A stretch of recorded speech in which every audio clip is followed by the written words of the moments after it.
हरिद्वार के पतंजलि योग पीठ में स्वामी रामदेव और आचार्य बालकृष्ण ने ध्वजारोहण कर गणतंत्र दिवस मनाया। पतंजलि योग पीठ परिसर में हुए कार्यक्रम में बड़ी संख्या में पतंजलि विश्वविद्यालय में छात्र छात्राएं और योग पीठ के कर्मचारी शामिल हुए। इस दौरान योग गुरु बाबा रामदेव ने कहा कि किसी भी आध्यात्म संस्था के द्वारा किया जाने वाला प्रयास है कि भारत हर क्षेत्र में आत्मनिर्भर बने, लोग योग को अपनाएं और जो सपना देश को आजाद कराने वाले महापुरुषों ने देखा था उसे सभी को मिलकर पूरा करना है।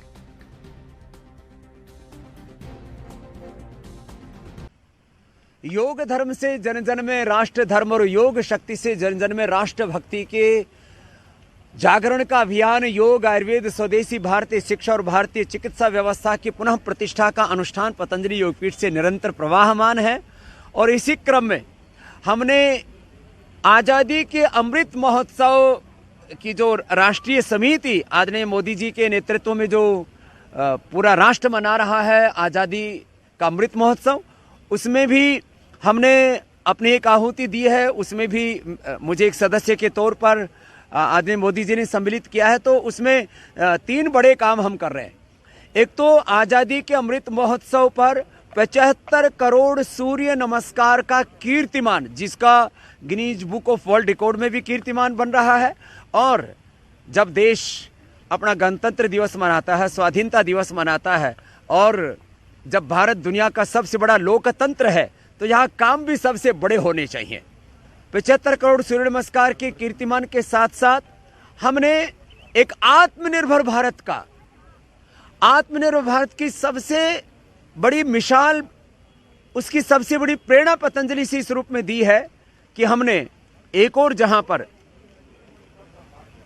सभी प्रकार के खाद्य उत्पाद, सभी प्रकार के फूड प्रोडक्ट्स, सभी प्रकार के न्यूट्रास्यूटिकल्स वो पतंजलि से उपलब्ध कराए। इसके साथ साथ अभी हम स्वदेशी समृद्धि कार्ड भी राष्ट्र को समर्पित करते हुए गौरव अनुभव कर रहे हैं कि अब स्वदेशी समृद्धि कार्ड में 2.5 से 5 लाख रुपए का बीमा, पतंजलि के औषधियों पर 10% से छूट से लेकर के, और अब पतंजलि का ये स्वदेशी समृद्धि कार्ड रुपए और पीएनबी के माध्यम से क्रेडिट कार्ड के रूप में भी देशवासी इस्तेमाल करेंगे। किसी भी आध्यात्मिक संस्था के द्वारा किया जाने वाला प्रथम प्रयास है आज़ाद भारत में।